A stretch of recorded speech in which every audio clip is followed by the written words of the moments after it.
Presidente constitucional de los Estados Unidos mexicanos, acompañado de su distinguida esposa. Antes de dar inicio con este evento, les pedimos sean tan amables de permanecer de pie y atender con respeto el toque militar silencio, en honor a los fallecidos por el COVID-19.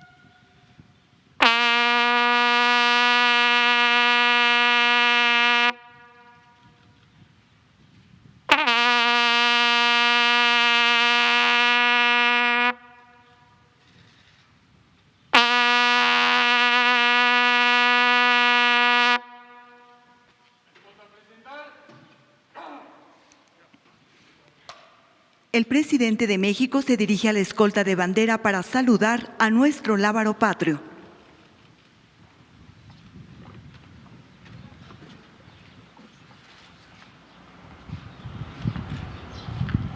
Lo acompaña su distinguida esposa.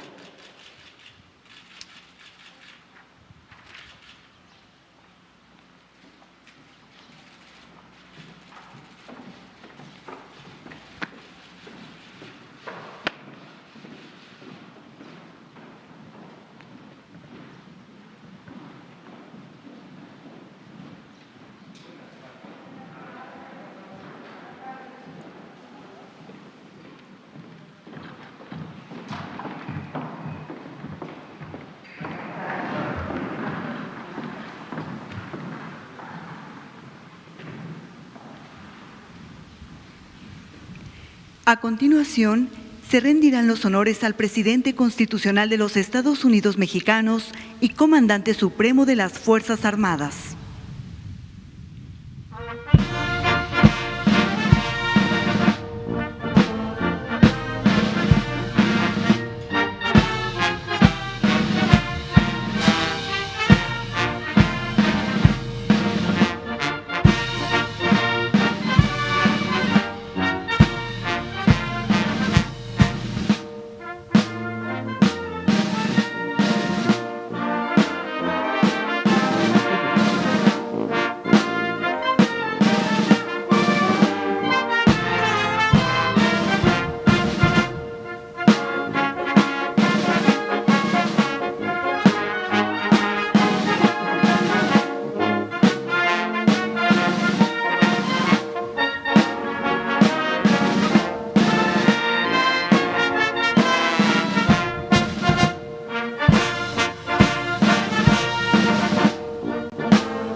Sean tan amables de tomar asiento. Preside este mensaje de los primeros 100 días del tercer año de gobierno el presidente constitucional de los Estados Unidos mexicanos, licenciado Andrés Manuel López Obrador.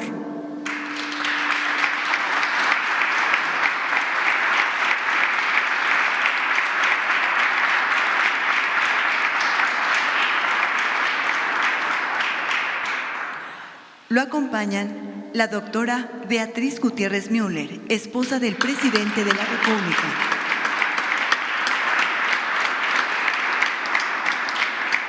Los integrantes del gabinete legal, representantes de los medios de comunicación y quienes nos siguen por internet a través de las redes sociales. Sean todos bienvenidos.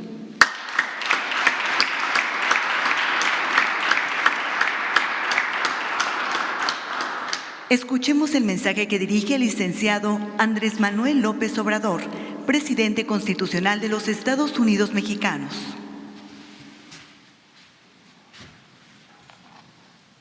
Mexicanas, mexicanos, amigas, amigos todos. Aún con la fuerte pandemia del COVID-19 y otras calamidades, México se transforma y progresa con justicia y paz social.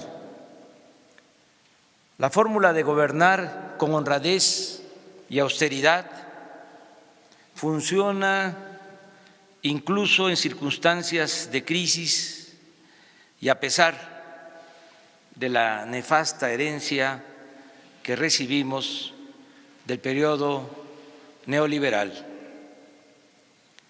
Con la política de cero corrupción hemos podido hacer más con menos y sin permitir lujos o derroche hemos ahorrado cientos de miles de millones de pesos.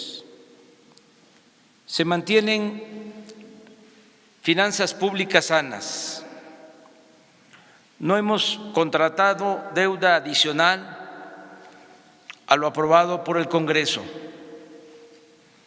No hemos aumentado impuestos ni se han incrementado por encima de la inflación los precios de las gasolinas, el diésel, el gas y la electricidad. Asimismo, nuestra moneda, el peso, no se ha devaluado y la inflación se mantiene controlada. Los ahorros, por no permitir la corrupción y por hacer un gobierno sin privilegios que evita los gastos superfluos, nos han permitido financiar el programa de bienestar más importante en la historia de México. Las pensiones a los adultos mayores y a niñas y niños con discapacidad, las becas desde preescolar hasta posgrado, el mejoramiento y la construcción de vivienda, los créditos a la palabra, la atención a jóvenes que trabajan como aprendices, el apoyo directo a los comités de madres y padres de familia para mantener en buen estado las escuelas, el garantizar atención médica, medicamentos y vacunas de manera universal y gratuita, entre otras acciones de desarrollo social, benefician a la mayoría de la población. En este programa de desarrollo con sentido social destacan las acciones destinadas a rescatar el campo y a sus pobladores. Ahora los campesinos más pobres, sean ejidatarios, comuneros o pequeños propietarios, reciben apoyos directos para sembrar, se les entregan fertilizantes de manera gratuita y se benefician con precios de garantía en maíz, frijol, trigo, arroz y leche. Tanto por estos estímulos como por los créditos de la banca pública y privada, pero sobre todo por el acceso al mercado de Estados Unidos, la producción agropecuaria del país, a pesar de la pandemia, se incrementó en 2020 en 2% en comparación con el año anterior.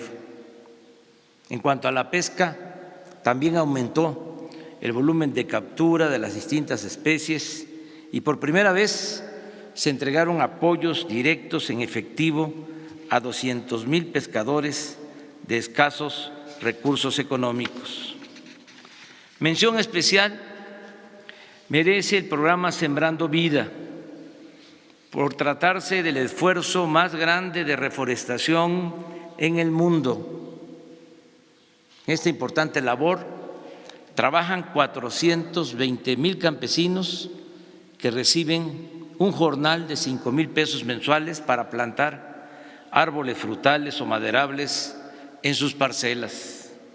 En la actualidad se han sembrado 700 millones de plantas y se llegará a 1,000 millones de arbolitos para cubrir una superficie de 1 millón de hectáreas en 20 estados del país. Así como aspiramos a ser autosuficientes en alimentos, también buscamos producir en México las gasolinas, el diésel y el gas que consumimos y ser independientes en la generación de electricidad. Reitero que la política petrolera del país tiene como propósito respetar los contratos otorgados por la llamada reforma energética del sexenio anterior, pero no entregaremos nuevas concesiones para la explotación del petróleo y seguiremos protegiendo a Pemex para mantener su participación actual en el mercado de las gasolinas, el diésel y otros derivados. Esta política energética busca producir en México las gasolinas que el país consume y dejar de importar combustibles del extranjero. Con este fin, se continúa destinando recursos para la modernización de las refinerías existentes. Se reiniciará la construcción de la planta coquizadora de Tula Hidalgo y se va a concluir a mediados del año próximo la nueva refinería de Dos Bocas, Paraíso, Tabasco. Aún cuando se han descubierto 3 grandes e importantes yacimientos petroleros durante nuestro gobierno, la extracción de petróleo se destinará a la refinación y se acabará con la práctica de exportar crudo y comprar gasolinas, es decir, toda la materia prima será procesada en nuestro país. Esta nueva política significa no extraer más petróleo que el indispensable para cubrir la demanda de combustibles del mercado interno. En términos cuantitativos, esto significa que durante todo nuestro mandato no sacaremos del subsuelo más de 2 millones de barriles diarios. De esta forma, evitaremos el uso excesivo de combustibles fósiles, seguiremos actuando de manera responsable y no se afectará la herencia de las nuevas generaciones. La Secretaría de Hacienda y Crédito Público continuará reduciendo los impuestos a Pemex para garantizar la ejecución de su programa de inversión, mantenimiento y operación. Pemex es una empresa de la nación y siempre contará con el apoyo del Gobierno de la República. Se terminará de limpiar de corrupción a nuestra empresa petrolera. No permitiremos nunca más casos como los de Odebrecht o el de la compra a precios inflados de las plantas de fertilizantes, ni la entrega de moches o sobornos a funcionarios y legisladores. En cuanto a la industria eléctrica, la reforma que acaba de aprobar el Congreso permitirá reparar el grave daño que causó la privatización al sector público y a la economía popular, pues mientras el mercado de esta industria se abrió para dar preferencia a empresas particulares, nacionales y extranjeras, sobre todo con la entrega de subsidios, las plantas de la Comisión Federal de Electricidad fueron completamente abandonadas. Por ese motivo, se continuará fortaleciendo a la Comisión Federal de Electricidad, empresa pública que no puede ser ninguneada como lo hicieron los gobiernos neoliberales, dándole trato de segunda mientras se otorgaban privilegios a empresas extranjeras como Iberdrola. Asimismo, seguiremos revisando contratos leoninos, porque no es justo que los consumidores domésticos paguen la luz con tarifas más elevadas que las corporaciones empresariales o las grandes cadenas comerciales. En nuestro gobierno, después de un largo periodo de política neoliberal, reiniciamos la ejecución de obras de infraestructura con inversión pública. Hemos hecho a un lado los pidiregas o las llamadas asociaciones público-privadas, que siempre han resultado onerosas y perjudiciales para el erario. Sin contratar deuda y sin entregar concesiones, estamos construyendo con presupuesto federal carreteras, presas, hospitales, universidades, escuelas, acueductos, sistemas de drenaje, plantas de tratamiento de aguas residuales, puentes, refinerías, vías férreas, centrales eléctricas, aeropuertos, cuarteles, bibliotecas, parques, mercados, estadios, unidades deportivas y otras obras. Destacan desde luego la construcción del aeropuerto Felipe Ángeles, el programa integral del Istmo de Tehuantepec para articular puertos, trenes y crear una vía rápida de comunicación entre países de Asia y la costa este de los Estados Unidos de América. Asimismo, menciono que el Tren Maya llevará bienestar a la región de mayor riqueza arqueológica, cultural y turística del país. Tan solo en la ejecución de estos tres grandes proyectos se están generando 116,000 empleos directos y alrededor de 227,000 empleos indirectos. También informo que está en marcha la integración económica y comercial con Estados Unidos y Canadá.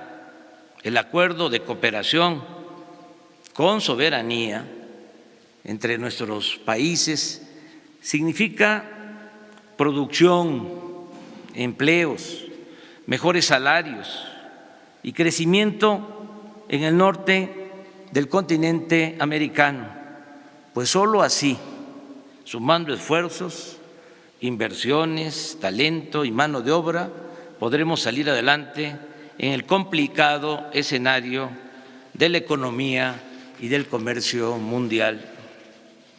Somos conscientes que el desarrollo nacional depende en buena medida de que logremos reducir la violencia y garantizar la plena tranquilidad pública.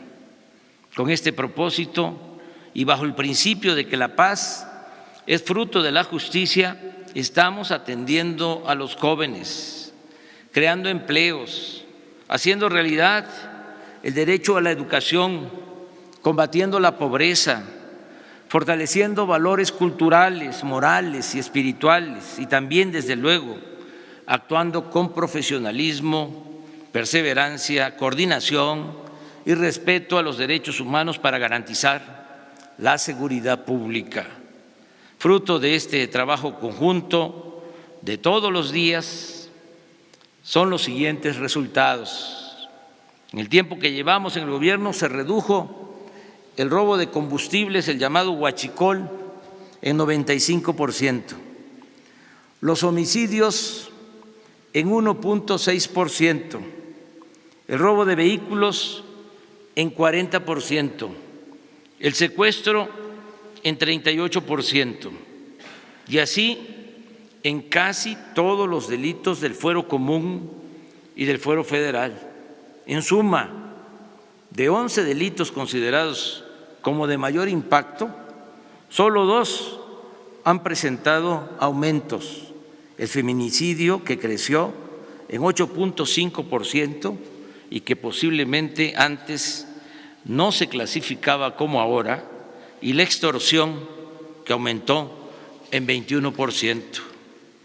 Todo este esfuerzo para conseguir la paz se ha llevado a cabo sin violaciones a los derechos humanos, sin el involucramiento de las fuerzas federales en masacres, sin cometer tortura, sin perpetrar desapariciones forzadas y ejecuciones extrajudiciales, sin criminalizar a sectores enteros de la población como ocurría antes.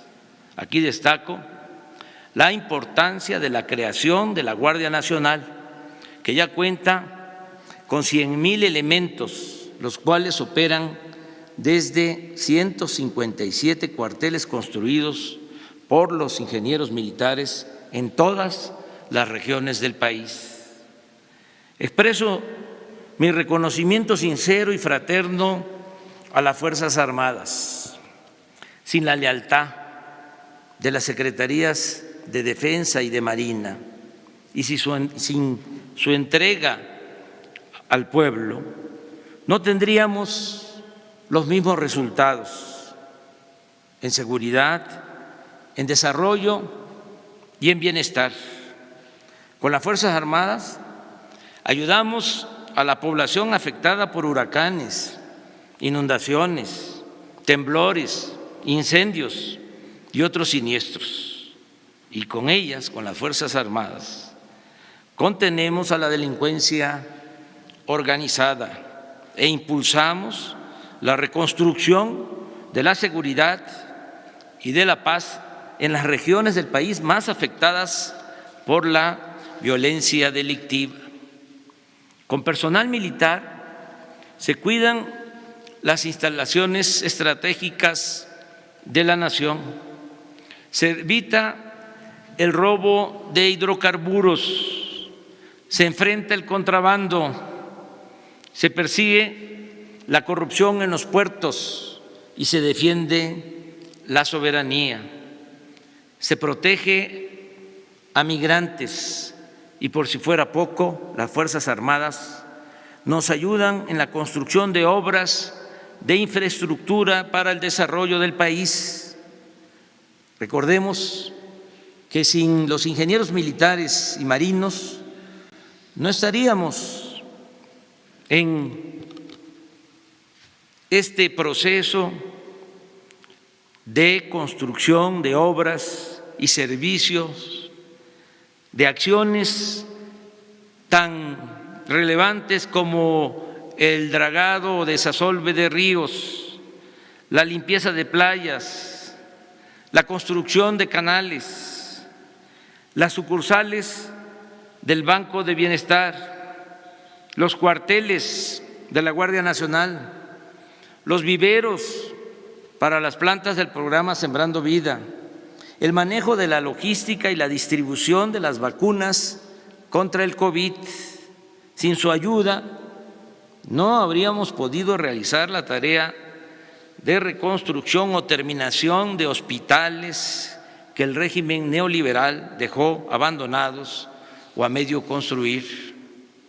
El apoyo del personal de salud, de la defensa y de Marina han sido fundamentales para hacer frente a la pandemia, pero también para emprender la construcción del Tren Maya, el nuevo aeropuerto de Tulum y el aeropuerto Felipe Ángeles en Santa Lucía.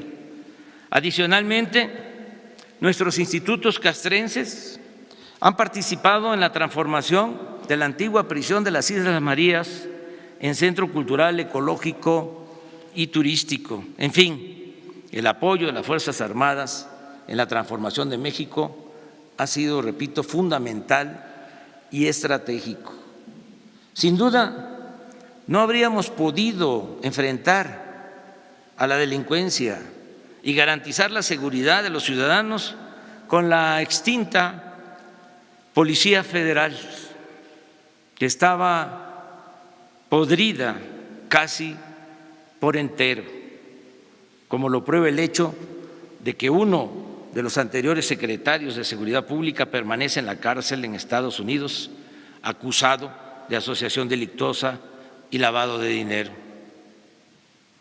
Habría sido imposible ejecutar las obras públicas en curso con empresas constructoras mal acostumbradas, o mejor dicho, acostumbradas al influyentismo, la irresponsabilidad y la corrupción, y con una Secretaría de Comunicaciones y Obras y Transporte que había quedado reducida a una mera oficina para la entrega por consigna de contratos a empresas predilectas del país o del extranjero. Las acusaciones de que estamos militarizando al país carecen de toda lógica y en su mayoría de la más elemental buena fe. No se ha ordenado a las Fuerzas Armadas que hagan la guerra a nadie. No se les ha pedido que vigilen u opriman a la sociedad, que violen las leyes, que coarten las libertades y mucho menos que se involucren en acciones represivas o violatorias de los derechos humanos. Por el contrario, en esta nueva etapa, la generosa y decisiva participación de nuestros soldados y marinos en acciones de desarrollo, bienestar y paz es refrendo de su lealtad a las instituciones civiles. Esa participación, además, contribuye a dejar atrás la distancia y hasta la desconfianza entre civiles y militares que se generó por las decisiones erróneas y perversas de los anteriores gobernantes. Por eso reitero mi reconocimiento a esas dos importantes instituciones del Estado mexicano, la Secretaría de Marina y la Secretaría de la Defensa Nacional. Gracias, almirante José Rafael Ojeda Durán, se lo transmite, almirante Redondo. Gracias, general Luis Crescencio Sandoval González. Amigas y amigos, en este año 2021 estamos conmemorando los 700 años de la fundación de nuestra ciudad capital. Según se afirma en los memoriales de Culhuacán, se decía: mientras exista el mundo, no acabará la gloria y la grandeza de México Tenochtitlan. También en este año estamos recordando su caída hace 500 años por la invasión española, así como los 200 años de nuestra independencia, alcanzada el 26 de septiembre de 1821. Para nosotros, la historia, como diría Cicerón, es la maestra de la vida, y las culturas heredadas de nuestras grandes civilizaciones han sido siempre nuestra salvación ante agresiones, huracanes, temblores, inundaciones, incendios, sequías, epidemias, malos gobiernos, saqueos y otras desgracias. Por eso no debemos olvidar nuestro pasado. Sus enseñanzas son la base para edificar un mejor porvenir. En este contexto, hemos celebrado ya 3 actos conmemorativos, uno dedicado a Vicente Guerrero, líder popular e independentista, otro para recordar la promulgación del Plan de Iguala y la creación de nuestra bandera, y recientemente, el 25 de marzo, en Chapotón, Campeche, honramos la resistencia indígena y condenamos el racismo. En estos encuentros de reflexión y diálogo nos acompañaron Martin Luther King, hijo del gran luchador de los derechos civiles, Alberto Fernández, presidente de Argentina, y Luis Arce Catacora, presidente del Estado Plurinacional de Bolivia. También se tienen programadas para los meses próximos exhibiciones de piezas arqueológicas y códices, así como la participación de delegaciones artísticas de varios países, con la asistencia de mandatarios o líderes sociales o sectoriales de diversas expresiones políticas, étnicas, sociales y culturales del mundo. Entre muchas otras cosas, destaco la reedición de 2.100.000 libros que se van a distribuir de manera gratuita, de 21 destacados autores que han dejado con sus obras constancia de la grandeza cultural de México. Cito los títulos y a los autores: El laberinto de la soledad, de Octavio Paz; Tomochic, de Heriberto Frías; Crónicas de amor, de historia y de guerra, de Guillermo Prieto; Balún Canán, de Rosario Castellanos; El libro vacío, de Josefina Vicens; Canec, de Emilio Abreu Gómez; Noticias biográficas de insurgentes apodados, de Elías Amador; Paseo de la Reforma, de Elena Poniatowska; Los de abajo, de Mariano Azuela; La sombra del caudillo, de Martín Luis Guzmán; Río subterráneo, de Inés Arredondo; El libro rojo de la independencia, de Vicente Riva Palacio y Manuel Paino; Breve historia de la guerra con los Estados Unidos, de José C. Valadez; Apocalipsis, de Carlos Monsiváis; Tiempo de ladrones, de Emilio Carballido; Muerte en el bosque, de Amparo Dávila; Antología de la poesía del siglo XIX, de varios autores, mujeres y hombres; y Matarazo no llamó, de Elena Garro; Tiene la noche un árbol, de Guadalupe Dueñas; Pueblo en vilo, de Luis González y González; La revolución de independencia, de el maestro Luis Villoro.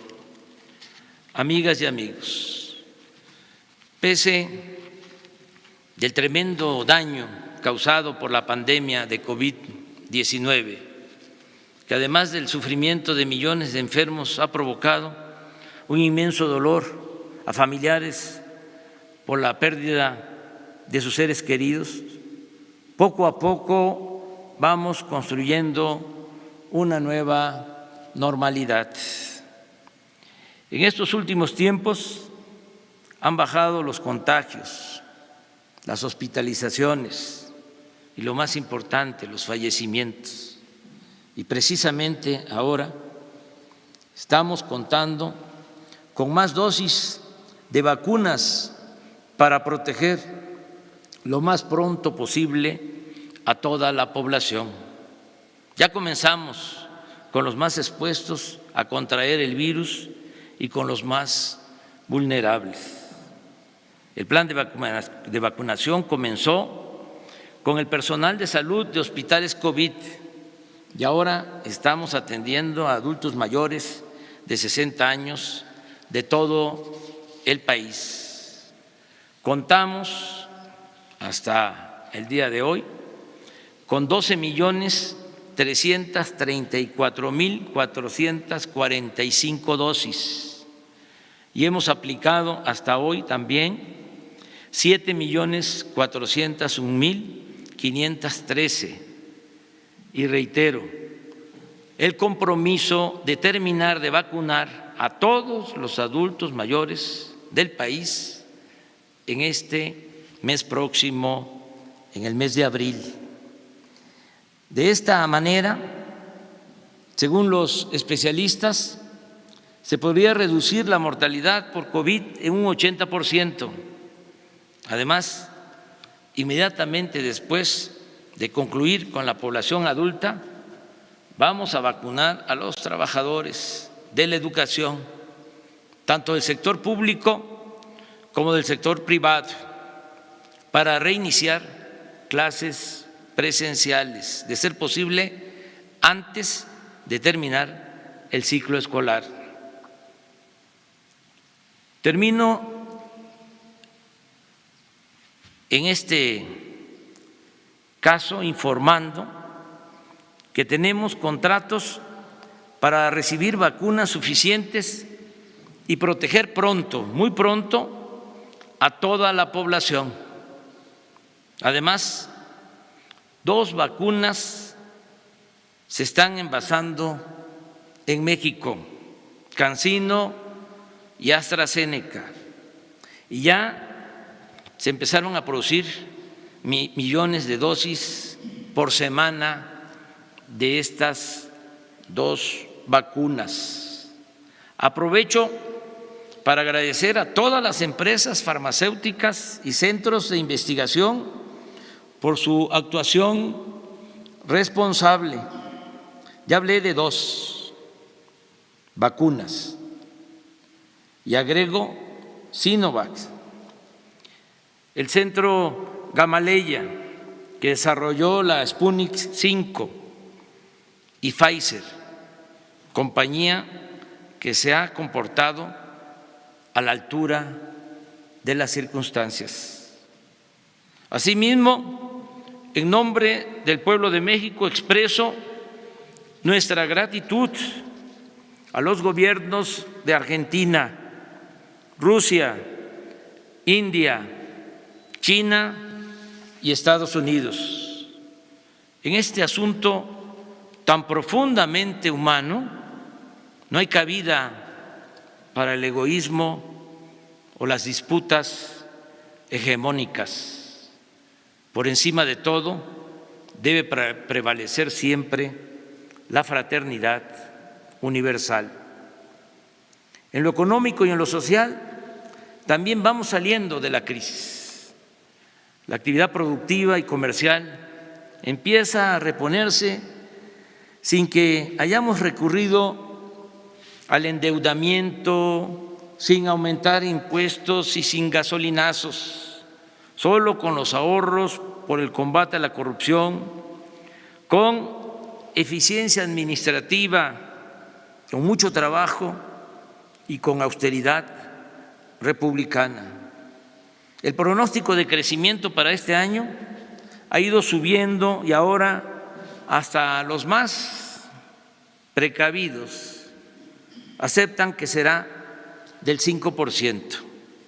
En mi opinión, a mediados de este año nuestra economía habrá recuperado los niveles previos a la pandemia. Pienso también que los sectores más afectados, como el turismo, el comercio, los restaurantes y otros servicios, volverán a florecer. Así también lo indican los resultados, los datos. Del 1.117.584 empleos formales que perdimos, 1.117.584 empleos formales que perdimos, ya hemos recuperado 538.013.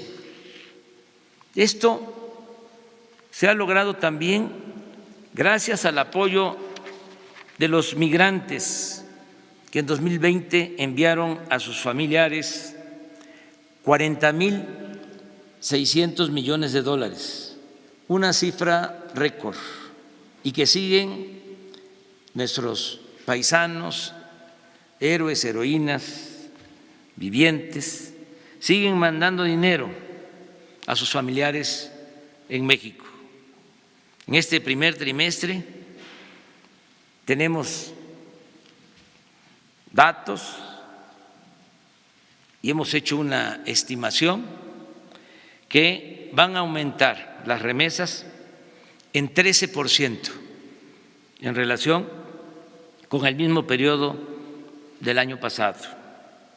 También ha incidido en este horizonte esperanzador las decisiones que tomamos de destinar más presupuesto para el bienestar y entregar estos apoyos de abajo hacia arriba, con lo que evitamos una crisis de consumo. Para ilustrar esta afirmación, baste con el dato de que las tiendas de autoservicio han aumentado sus ventas de marzo de 2020 a la fecha, es decir, durante todo el año de pandemia, en 6%. En fin, la gente no ha dejado de contar con ingresos para alimentos y bienes básicos. No tenemos crisis de bienestar social y no hay saqueos ni un repunte delictivo por hambre, desesperación o desamparo. Desde luego, todavía hay, desgraciadamente, en nuestro país mucha pobreza y nos falta alcanzar el objetivo central de vivir en una sociedad mejor, más fraterna, con más igualdad, justicia, democracia y libertades, completamente libre de las rémoras del clasismo, de la discriminación y del racismo. Pero hacia allá vamos, en busca de esa maravillosa utopía, de ese fecundo y bello ideal de ser felices por estar bien con nosotros mismos, con nuestra conciencia y con el prójimo. Muchas gracias. ¡Viva México! ¡Viva México! ¡Viva México!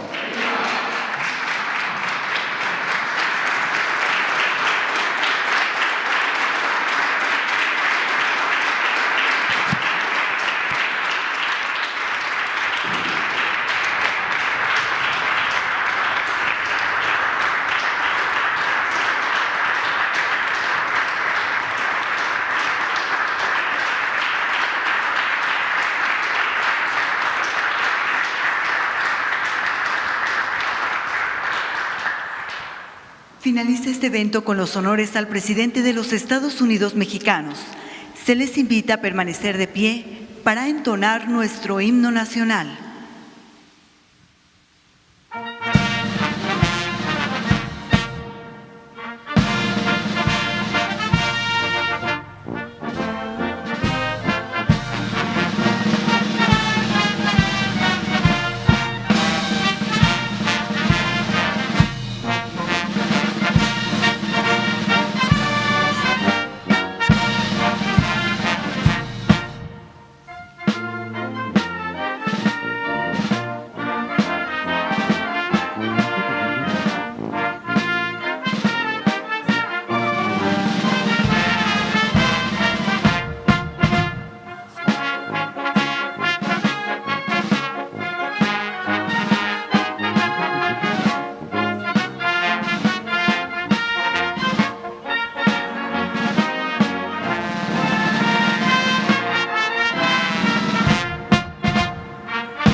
El presidente de México se dirige a la escolta de bandera para despedirse de nuestro lábaro patrio.